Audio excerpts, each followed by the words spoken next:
Welcome back to my channel. আশা করি সবাই ভালো আছো। আজকের পর্বে আমার রেসিপিতে আছে বাঁধাকপির পরোটা। এই পরোটা আমরা সকালের ব্রেকফাস্টে বা রাত্রে হালকা পাতলা খাবার হিসাবে খুব সুন্দর রেখে দিতে পারবো। আর এই পরোটা আমরা যে কোনো আইটেমের সাথে খেতে পারবো। তো চলো ভিডিওটি স্কিপ না করে দেখতে থাকো, আশা করি তোমাদের ভীষণ ভালো লাগবে। এখানে একটি ছোট্ট সাইজের বাঁধাকপি নিয়েছি, তবে এত বড় কপি আমার লাগবে না। এই কপিটার 4 ভাগের 1 অংশ আমি কেটে নেব। সাথে একটি গ্রেটার নিয়েছি, আর এই গ্রেটারের যেটা মিহি অংশ আছে সেটা দিয়ে আমি গ্রেট করে নেব। পাতলা দিকটা আর মোটা দিকটা দিয়ে গ্রেট করতে গেলে একটু মোটা হয়ে যাবে। তোমরা এই পর্যায়ে ছুরি দিয়ে কুচি কুচি করে কেটে নিতে পারো, তাতে কোনো অসুবিধা নেই। তবে গ্রেটার দিয়ে এইভাবে গ্রেট করে নিলে পরোটাটা খেতে বেশি ভালো লাগে। কপিটা এখানে গ্রেট করা হয়ে গেছে, আর এই কপিটার সাথে দেবো একটি বড় সাইজের পেঁয়াজ। পেঁয়াজটাকে আমি 2 ভাগ করে নিয়েছি। এই পেঁয়াজটাকে আমিও কপির মতো করে গ্রেট করে দেব।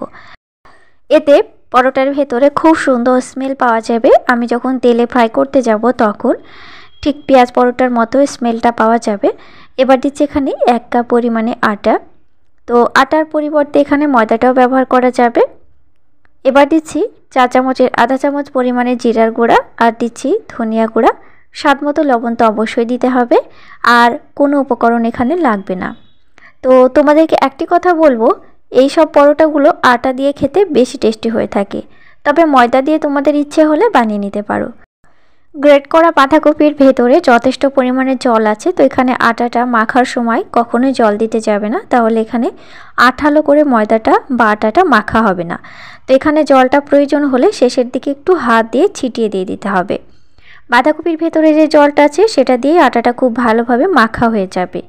সামান্য পরিমাণে আটা ছড়িয়ে আমি পাতলা করে বেলে নেব। তবে এই পরোটাগুলো একটু সাইজে মোটা করলে কোনো অসুবিধা নেই, স্বাদের কোনো পরিবর্তন এখানে হয় না। তো আমি একটু পাতলা করে বেলে নিলাম। দেখো, তোমরা একটু লক্ষ্য করলে বুঝতে পারবে আমি ঠিক কেমনটাভাবে বেলে নিয়েছি। এবার এখানে একটি ফ্রাই প্যান নিয়েছি, ফ্রাই প্যানের উপরে দিয়ে দিলাম। গ্যাসের ফ্লেমটা থাকবে মাঝারি থেকে হাই ফ্লেমে। লো ফ্লেমে ভাজতে গেলে এই পরোটাগুলো একেবারে কড়া হয়ে যাবে আর খুব সফট হবে না। তো গ্যাসের ফ্লেমটা একটু বাড়িয়ে দিয়ে অনবরত এপিট ওপিট করে ভেজে নিতে হবে। আমি কয়েক ফোঁটা করে অলিভ অয়েল দিয়ে দিয়েছি। এই পর্যায়ে অয়েল যে খুব বেশি লাগছে তা কিন্তু নয়, তোমরা প্রয়োজন হলে একটু বেশি করে দিয়ে ভেজে নিতে পারো, আবার প্রয়োজন হলে খুব সামান্য পরিমাণে দিয়ে ভেজে নিতে পারো। এই পরোটাগুলো দেখতে একটু লালচে রঙের হয়, তবে এই পরোটাগুলো খেতে ভীষণ ভালো লাগে। ওপর থেকে তোমরা বাটার লাগিয়ে নিতে পারো, তো এখানে আমি ঘিটাই লাগিয়ে নিচ্ছি। তো এখানে গাওয়া ঘিটা লাগিয়ে দিলে খেতে ভীষণ ভালো লাগে।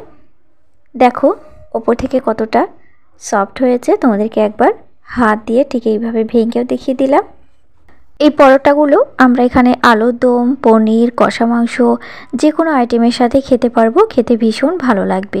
তো আশা করি আজকের ভিডিওটি তোমাদের ভালো লেগেছে। যদি ভালো লেগে থাকে অবশ্যই চ্যানেলটি সাবস্ক্রাইব করে দিয়ে আমার সাথে থাকবে, আর পাশের বেল আইকনটি প্রেস করে দিয়ে একটি লাইক করে দেবে।